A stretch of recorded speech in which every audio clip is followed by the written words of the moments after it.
Good morning student. विद्यार्थ्यांनो, chromosomal theory of inheritance ही concept आपण बघणार आहोत. Chromosome chromosome means chroma means colour, soma means body. Theory of inheritance. We know the inheritance. Heredity. What is meant by heredity? Transmission of character or inheritance of the character from one generation to the next generation. या अगोदर आपण मेंडेलचं study केलेलं आहे. मेंडेलचे जे 3 law आहे ते आपण बघितलेले आहे. नंतर आपण deviation from the Mendel's law बघितलेला आहे. According to the Mendel's one character control by the one gene. मेंडेल्सनुसार जे काही कॅरेक्टर्स आहे, एक कॅरेक्टर जे आहे ते एक जीन कंट्रोल करत असतो. पण आपण जे न्यू मेंडेल्स बघितलेलं आहे त्यामध्ये one gene may be control many characters, जसं की आपण एक्झाम्पल बघितलेलं आहे प्लिओट्रॉपी. पण afterwards the Mendel study, the chromosomal theory of inheritance was put forth by the Sutton and Boveri in 1903. म्हणजेच इन द 1903 मध्ये शटन अँड बोवेरी हे जे 2 शास्त्रज्ञ आहेत त्यांनी क्रोमोझोमल थिअरी ऑफ इनहेरिटन्स सांगितलेली आहे. आता काय आहे ही chromosomal theory? This theory identifies chromosome as a carrier of a genetic material. जे काही जेनेटिक मटेरियल आहे ते कॅरी करण्याचं काम कोण करणार आहे? क्रोमोझोम. आपल्याला माहीत आहे आपल्या बॉडीमध्ये जे क्रोमोझोम आहे ते क्रोमोझोम कुठे पास होत असतात? आपल्या ऑफस्प्रिंगमध्ये पास होतात. म्हणून ह्या शास्त्रज्ञांचं असं म्हणणं आहे का जे काही क्रोमोझोम्स आहे these chromosomes carries the genetic material. Genetic material जे आहे ते कोण कॅरी करणारे? क्रोमोझोम्स कॅरी करणारे. म्हणजेच आपल्या मुलांमध्ये जे काही कॅरेक्टर्स आलेले असतात ते कोणाकडनं आलेले असतात? पॅरेंट्सकडनं आलेले असतात. आपल्याला माहिती आहे मूल जन्माला आलं की आपण म्हणतो आईसारखं दिसतंय किंवा वडिलांसारखं दिसतंय. आता हे कशामुळं? कारण आईचे आणि वडिलांचे या दोघांचे कॅरेक्टर त्या मुलामध्ये गेलेले असतात. म्हणून आपण त्याला म्हणतो जे काही जेनेटिक मटेरियल आहे ते कशामुळे कॅरी झालेलं असणार आहे? क्रोमोझोममुळे कॅरी झालेलं असणार आहे. म्हणजेच त्या मुलामध्ये जे काही क्रोमोझोम आलेले असणार आहे ते कुणाकडनं आलेले असणार आहे? त्यांच्या पॅरेंटकडनं आलेले असणार आहे. मग त्यामधले हाफ जे क्रोमोझोम आहे ते आईकडनं आलेले असतात, हाफ जे क्रोमोझोम आहे ते कुणाकडनं आलेले असतात? वडिलांकडनं आलेले असतात. मग हे जे क्रोमोझोम आहे so chromosomes are present in a pairs in a somatic cells or the diploid cell. Somatic cell म्हणजेच काय? Body cell. आणि बॉडी सेल ह्या कशा असतात? डिप्लॉइड सेल्स असतात. आणि हे जे क्रोमोझोम्स आहे ते ह्या बॉडी सेलमध्ये किंवा सोमॅटिक सेलमध्ये कसे असतात? प्रेझेंट पेयर्समध्ये असतात. म्हणजे जोडीने प्रेझेंट असतात. आणि जोडीने प्रेझेंट असल्यामुळे जेव्हा ते ऑफस्प्रिंगमध्ये येत असतात किंवा नेक्स्ट जनरेशनमध्ये जात असतात तेव्हा ते काय होणार आहे? हॅप्लॉइड होणार आहे. म्हणजे 2 पैकी फक्त एकच क्रोमोझोम नेक्स्ट जनरेशनमध्ये जात असतो. त्यालाच आपण म्हणतो heredity. So during gamete formation, बघा हे जे काही सोमॅटिक सेलमध्ये क्रोमोझोम्स आहे ते सेपरेट होणार आहे किंवा सेग्रिगेट होणार आहे. केव्हा सेग्रिगेट होणार आहे? गॅमेट फॉर्मेशनच्या वेळेस. आणि जेव्हा गॅमेट फॉर्मेशन होत असतं तेव्हा कोणती प्रोसेस होत असते? मिओसिस. सेल डिव्हिजनचे 2 टाईप्स आहे, मायटोसिस आणि मिओसिस. मायटोसिस जे आहे ते सोमॅटिक सेलमध्ये होत असतं आणि त्यामध्ये 2n जर क्रोमोझोम नंबर पॅरेंट सेलमध्ये असेल तर डॉटर सेलमध्ये पण क्रोमोझोम नंबर किती असतो? 2nच असतो आणि त्या ठिकाणी 2 सेल तयार होत असतात. पण मिओसिस जे आहे ते गॅमेट फॉर्मेशनच्या वेळेस होत असतं आणि गॅमेट फॉर्मेशनच्या वेळेस जी काही डिप्लॉइड सेल आहे, इथं बघा सोमॅटिक सेल आहे त्यामध्ये मिओसिस होणार आहे आणि मिओसिस झाल्यानंतर त्या ठिकाणी 4 गॅमेट्स तयार होत असतात. 4 गॅमेट जे आहे these are the haploid in structure, म्हणजेच n नंबर असतात. हॅप्लॉइड म्हणजे काय म्हणतो आपण? n number. आणि डिप्लॉइड म्हणजे 2n number of chromosome. So during gamete formation homologous chromosome pairs. Homologous chromosome म्हणजे काय? Structurally and genetically identical chromosome. यांना काय म्हणतो आपण? Homologous chromosome. म्हणजे जे काही क्रोमोझोम सारखे सारखे आहे त्यांच्यामध्ये काय होते? पेअरिंग होते. पण ते क्रोमोझोम कसे आहे? त्यांचं स्ट्रक्चर पण सारखं आहे आणि त्यांचं जेनेटिक मटेरियल पण कसं आहे? सारखं आहे. आणि त्या क्रोमोझोममध्ये काय होते? पेअरिंग. पेअरिंग झाल्यानंतर काय होतं? Segregate and assort. Segregate and assort म्हणजे सेपरेशन. सेग्रिगेशन म्हणजेच काय? Separation independently during meiosis. मिओसिसच्या वेळेस हे जे काय होमोलॉगस क्रोमोझोम आहे ते पुन्हा काय होतात? सेपरेट होतात. दच each gamete contains only one chromosome from a pair. म्हणून गॅमेट्समध्ये जे काय पेअरिंग झालेले आहे सोमॅटिक सेलमध्ये त्या पेअरिंग पैकी फक्त एकच क्रोमोझोम प्रेझेंट असतो. म्हणून आपण म्हणतो सोमॅटिक सेल जी आहे ती कशी आहे? डिप्लॉइड. डिप्लॉइड म्हणजेच 2n. आणि गॅमेट फॉर्मेशनच्या वेळेस किती होणार आहे ते? n number. म्हणून काय म्हटले आपण? each gamete contain only one chromosome from a pair. मग पेअर मधल्या फक्त गॅमेट मध्ये किती क्रोमोझोम प्रेझेंट असणार आहे? एकच क्रोमोझोम प्रेझेंट असतो. देन ही थिअरी सांगत आहे न्यूक्लियस ऑफ गॅमेट. काय सांगते अजून? Nucleus of gametes content chromosome. Chromosome कुठे प्रेझेंट असतात? न्यूक्लियस मध्ये. which carry all hereditary traits or character. Theory सांगते इनहेरिटन्स म्हणजे ट्रान्समिशन.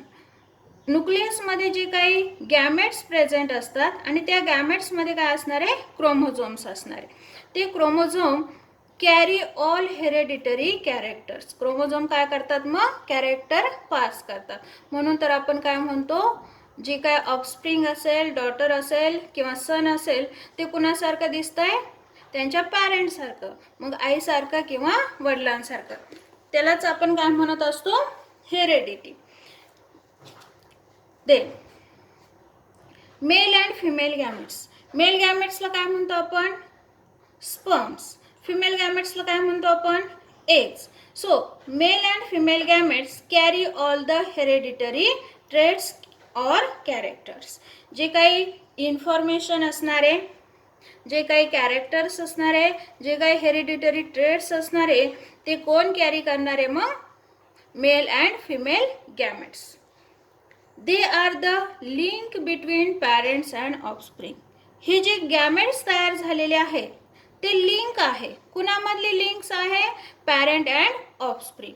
असं का? कारण पॅरेंट मधलेच क्रोमोझोम कुठे पास झालेले आहे? ऑफस्प्रिंग मध्ये पास झालेले आहे. जसे की आई किंवा वडिलांचे जे क्रोमोझोम आहे ते कुठे पास झालेले आहे? त्यांच्या मुलांमध्ये. म्हणून हे जे काही क्रोमोझोम आहे किंवा हे जे काही गॅमेट्स आहे these are the link between parents and offspring. Then the fusion of haploid male gametes and haploid female gametes. Gametes तयार झालेले आहे. गॅमेट्स नेहमी कसे असणारे? मग हॅप्लॉइड असणारे. मग haploid male gamete and haploid female gametes यांचं फ्युजन झालं. फ्युजन झाल्यानंतर काय तयार होत असतो? झायगोट. आणि झायगोट पासून नंतर काय तयार होतं? एम्ब्रिओ. आणि एम्ब्रिओ पासून ऑर्गॅनिझम तयार होत असतो, डेव्हलप होत असतो. So fusion of haploid male gamete and haploid female gamete restores the diploid number of chromosome of the species. गॅमेटचं जर फ्युजन झालं, हा इकडचा मेल गॅमेट आहे, हॅप्लॉइड आहे. हा कसा आहे? हॅप्लॉइड. दुसरा फिमेल गॅमेट आहे, तो पण कसा आहे? हॅप्लॉइड आहे. मेल आणि फिमेल गॅमेट कशा आहे? हॅप्लॉइड आहे. या दोघांचं फ्युजन झालं. फ्युजन झालं म्हणजे एकत्र आले तर काय तयार होणार आहे? Diploid. So here we say that the fusion of haploid male gamete and haploid female gamete restores the diploid number of chromosome of a species. पुन्हा ऑफस्प्रिंग मध्ये डिप्लॉइड जो नंबर आहे किंवा एखादी स्पेसीज आहे तिचा डिप्लॉइड नंबर पुन्हा restore केला जातो. So this is the chromosomal theory of inheritance and these are the statements of the chromosomal theory of inheritance. Then we see the chromosomes. Chromo means color, soma means body. So chromosomes are the color bodies. Chromosomes are filamentous bodies present in the eukaryotic nucleus. म्हणजेच chromosome कुठे present आहे, nucleus मध्ये आहे. And these are the filamentous body. The term chromosome was coined by the Waldeyer in 1888. They are visible only during the cell division. Chromosome जे आहे आपल्याला sale डिव्हिजन्सच्या वेळेस visible दिसतात, म्हणजे आपण बघू शकतो. सेल डिव्हिजनमध्ये आपण मायटोसिस बघितलेला आहे, मिओसिस बघितलेला आहे. मायटोसिस आणि मिओसिसमध्ये जे काही न्यूक्लिअर डिव्हिजन होत असतं तेव्हा आपल्याला हे क्रोमोझोम्स दिसत असतात. आणि क्रोमोझोम आपण कसे आयडेंटिफाईड करतो मग मायक्रोस्कोप खाली, because they are the colour. जेव्हा आपण त्यांना स्टेनिंग करत असतो तेव्हा त्यांना कलर दिसतो आणि त्यावरून आपण मेटाफेज, ॲनाफेज यामधील क्रोमोझोम्स आयडेंटिफाईड करू शकतो. They have the ability of self replication. Self replication means, replica means copies किंवा Xerox.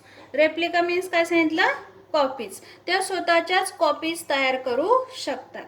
And they play an important role in. Role काय आहे त्यांचा, इम्पॉर्टन्स रोल किंवा फंक्शन काय आहे त्यांचं, heredity. Heredity means transmission of character from one generation to the next generation.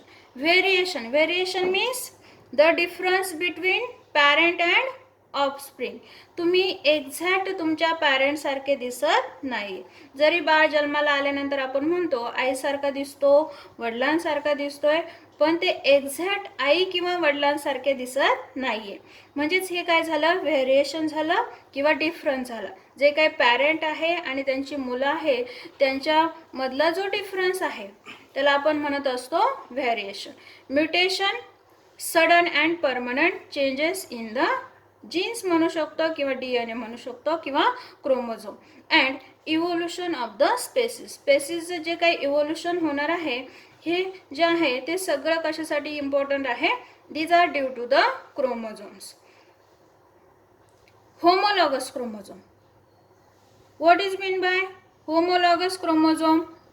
What is mean by homologous chromosome? Chromosomes which are morphologically and genetically identical. These are known as homologous chromosome. Homo means similar. Here we take the word identical. So, काय definition सांगितली homologous chromosome ची? Chromosomes which are morphologically means, morphology means external characters of an organism. Genetically means genetic constituent of an organism. These are identical and these are called as the homologous chromosome. आपण आधीच बघितलं जे काही homologous chromosome आहे त्यांच्यामध्ये pairing होत असते during the meiosis. मिओसिसमध्ये homologous क्रोमोझोममध्ये काय होते, पेअरिंग होत असते आणि जे काही होमोलॉगस क्रोमोझोम आहेत ते पुन्हा सेपरेट होतात किंवा सेग्रिगेट होतात during the gamete formation. Number of chromosome, जसे की इन ह्युमन बीइंग, ह्युमन बॉडीमध्ये नंबर ऑफ क्रोमोझोम किती आहे, किती लिहितो आपण, 2n = 46. So the number of the chromosome, जो काही नंबर आहे क्रोमोझोममध्ये, आता these are not similar in all organism. म्हणजेच काय, all the individuals of a species usually have the same number of chromosome. जसं की आपण म्हटलं ह्युमन बेईंगमध्ये 46 क्रोमोझोम आहे, मग 46च असणार आहे. आपण दुसरा ऑर्गॅनिझम घेतलं किंवा दुसरा प्लांट घेतलं, दुसरा ॲनिमल घेतला, दुसरा स्पेसिस घेतला तर त्यांचा नंबर काय असणार आहे, स्पेसिफिक असणार आहे. प्रत्येक ऑर्गॅनिझमचा, प्रत्येक इंडिव्हिज्युअलचा क्रोमोझोम नंबर कसा असतो, स्पेसिफिक असतो. Presence of whole set of a chromosome, it is called as the euploidy किंवा यूप्लॉइडी म्हणजेच काय, टर्म. आता प्लॉइडी त्याआधी आपण बघूया ploidy. Ploidy means speaks for the degree of repetition of the primary basic number of chromosome in a cell. सेलमध्ये जो काही नंबर आहे त्याचं जे काही रिपिटेशन होणार आहे त्याला आपण म्हणतो प्लॉइडी नंबर. फॉर एक्झाम्पल मी म्हटलं आता ह्युमन बेईंगमध्ये 2n म्हणजे काय झालं, diploid number, 2 set of chromosome, हा काय झाला मग प्लॉइडी नंबर. मग असं जर सेट ऑफ क्रोमोझोम जर रिपीट झाला याचाच 2nचा हॅप्लॉइड नंबर काय येईल, n नंबर. नंतर ट्रिप्लॉइड नंबर काय येईल, 3n म्हणजे 3 सेट ऑफ क्रोमोझोम. हॅप्लॉइड किंवा मोनोप्लॉइड म्हणजे 1 set of chromosome. Then 2n diploid 2 set of chromosome. Then 3n triploid 3 set of chromosome. जर ऑर्गॅनिझममध्ये 4 सेट ऑफ क्रोमोझोम असेल तर काय म्हणतो आपण, टेट्राप्लॉइड. 5 असेल तर काय म्हणू शकतो आपण, पेंटाप्लॉइड. 6 असेल तर हेक्साप्लॉइड, सो ऑन. म्हणजे हे जे क्रोमोझोम नंबर आपण बघितलेले आहे, n number, 2n number, 3n number किंवा 4n नंबर, सो ऑन, हे जे प्लॉइडी नंबर जे आहे ते काय झाले, त्या मल्टिपलमध्ये इन्क्रीज झालेले आहे. म्हणून याला आपण म्हणत असतो युप्लॉइडी. काय म्हणणार आहोत, euploidy. When the chromosome numbers in a cell is the exact multiple of the primary basic number, then it is called as the euploidy. हा जो प्रायमरी बेसिक नंबर आहे x म्हणू शकतो आणि in the haploid x is equal to n घेत असतो. आणि हे जे नंबर आहे ते नंबर जर एक्झॅक्ट मल्टिपलमध्ये इन्क्रीज झाले it is called as the euploidy. किंवा आपण दुसऱ्या लँग्वेज म्हणू शकतो, presence of whole set of a chromosome is called as the युप्लॉइडी.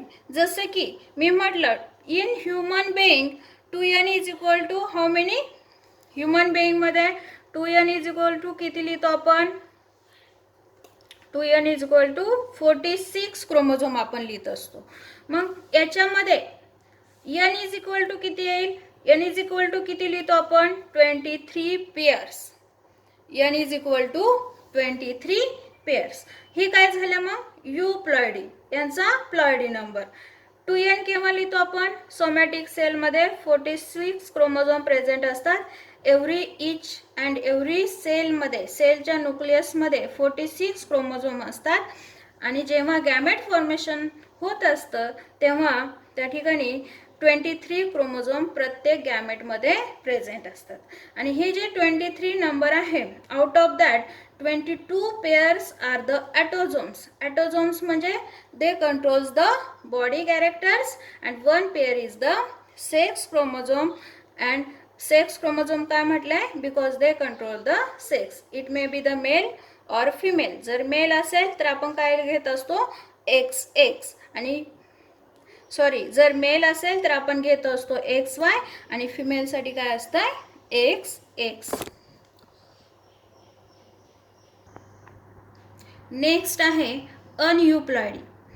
अनयुप्लॉइडी exactly युप्लॉइडीच्या opposite आहे.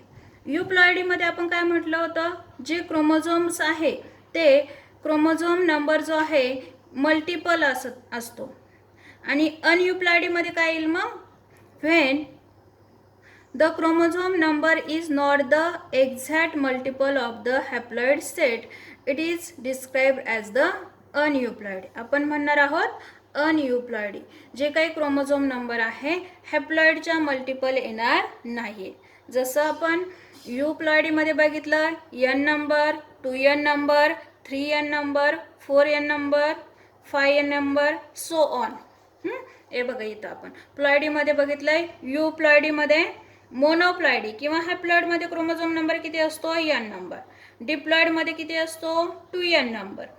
पॉली का म्हटलं आहे आपण, more than 2, so it is called as the polyploidy.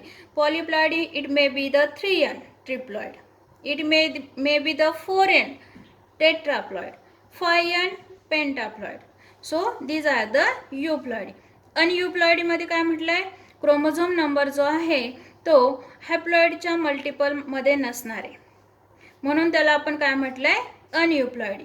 मग अनयुप्लॉइडीमध्ये either addition or deletion of the 1 or more chromosome. अनयुप्लॉइडीमध्ये जो काही होल सेट आहे त्याच्यामध्ये एक तर क्रोमोझोम नंबर ॲड होऊ शकतो किंवा डिलीट होऊ शकतो. डिलीट म्हणजे कमी होऊ शकतो. म्हणजेच मग जो काही क्रोमोझोम आहे, वन ऑर मोर क्रोमोझोम, एक किंवा एकापेक्षा जास्त क्रोमोझोम ॲड होऊ शकतात किंवा डिलीट होऊ शकतात to the total number of chromosome in a cell. Total number of chromosome म्हणजेच काय म्हटलं आपण, प्लॉइडी म्हटलेलं आहे. मग त्यामध्ये जो काही टोटल नंबर ऑफ क्रोमोझोम आहे 2n, त्यामध्ये क्रोमोझोम जे आहे एक किंवा एकापेक्षा जास्त क्रोमोझोम ॲड होऊ शकतात किंवा डिलीट होऊ शकतात, म्हणजे कमी होऊ शकतात. त्याच्यामुळे अनयुप्लॉइडीचे टाईप पडलेले आहे. जर क्रोमोझोम ॲड झाला, ॲडिशन ऑफ द क्रोमोझोम, काय इथं addition of the chromosome, addition म्हणजे काय येईल, हायपोप्लॉइडी. सॉरी, ॲडिशन म्हणजे काय येईल, हायपरप्लॉइडी. हायपर मीन्स जास्त आणि hypo means below. Hypo means below. Below असेल तर काय येईल, deletion of the chromosome. So here first type it is the hypoploidy. जो काही क्रोमोझोम नंबर आहे, टोटल नंबर ऑफ क्रोमोझोम आहे, जर आपण 2n म्हटलं, टोटल नंबर ऑफ क्रोमोझोम किती आहे 2n, त्याच्यामधून जर आपण एक क्रोमोझोम डिलीट केला, one, mono means one, monosomy, deletion of the one chromosome, it is called as the monosomy. Nullisomy, nullisomy का म्हटलं असेल इथं बघा, 2n-2 काय राहील शेवट, 0. So it is called as the nullisomy. Chromosome जर डिलीट केले तर आपण त्याला म्हणणार आहे हायपोप्लॉइडी, कमी केले. जर क्रोमोझोम ॲड केले, जर क्रोमोझोम आपण ॲड केले तर त्याला म्हणणार आहे हायपरप्लॉइडी. मग क्रोमोझोम किती ॲड केले बघा इथं, 2n+1, 2n+1 किती होईल, 3n. So it is called as the trisomy. किती झालेले आहे हे, 3 झालेले आहे, 3 झालेले, म्हणून याला नाव दिलेलं आहे ट्रायझोमी. 2n+2 किती झाले, 4. So it is called as the tetra. Tetra means 4, म्हणून याला काय म्हटलेलं आहे, टेट्राझोमी. तर अशा पद्धतीने नंबर ऑफ क्रोमोझोम्स आपण म्हणू शकतो. त्यामध्ये युप्लॉइडी आणि अनयुप्लॉइडी. युप्लॉइडीमध्ये पुन्हा मोनोप्लॉइडी किंवा त्यालाच आपण म्हणतो haploid n number, diploid 2n number, polyploid किंवा triploid 3n, tetraploid 4n, पेंटाप्लॉइड 5n etcetera. आणि अनयुप्लॉइडीमध्ये पुन्हा हायपोप्लॉइडी आणि हायपरप्लॉइडी.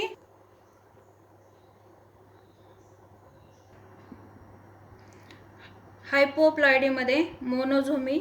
मोनोझोमीमध्ये आपण लिहिलं आहे 2n-1. मोनो मीन्स 1 क्रोमोझोम काय होईल, कमी होईल, monosomy. For example 2n is equal to 46 जे क्रोमोझोम आहे ह्युमन बेईंगमध्ये, त्यामधून 1 क्रोमोझोम कमी केला म्हणजे काय झाला, किती राहिले, 45. अशा पद्धतीने नल्लीझोमी. नल्लीझोमीमध्ये आपण बघितले बघा 2n-1, म्हणजे 2nचे जे क्रोमोझोम आहे, होल सेट ऑफ क्रोमोझोम किती आहे, 2n इज इक्वल टू किती लिहितो आपण, 46 मधून किती काय केलं आपण, 2 मायनस केले. मग असं जर असेल तर त्याला आपण म्हणणार आहे नल्लीझोमी. पण तुम्हाला इथं जर लक्षात ठेवायचं असेल, mono means 1, deletion of 1 chromosome, nulli means 2, deletion of 2 chromosome. Trisomy. हायपरप्लॉइडीमध्ये आपण बघितलं आहे ट्रायझोमी. ट्राय मीन्स 3, मग इथला 2 आणि इथला 1 जर तुम्ही काउंट केला तर किती होईल, 3, म्हणून याला आपण म्हणू शकतो ट्रायझोमी. ह्युमन बेईंगचं एक्झाम्पल जर घेतलं, 2n is equal to 46, 46 + 1 means 47 इथं क्रोमोझोम होतील. आणि लास्ट वन आहे टेट्राझोमी. टेट्रा मीन्स 4 केव्हा तयार होतील, इथले 2 आणि इथले 2 काय झाले, टेट्रा. हे फक्त लक्षात ठेवण्यासाठी आहे तुम्हाला. मग इथं 2n इज इक्वल टू आपण 46च घेणार आहोत, प्लस त्याच्यामध्ये 2 क्रोमोझोम ॲड केले तर किती होईल, 48. तर अशा पद्धतीने प्लॉइडी नंबर स्पेसिफिक ऑर्गॅनिझममध्ये प्रेझेंट असतो.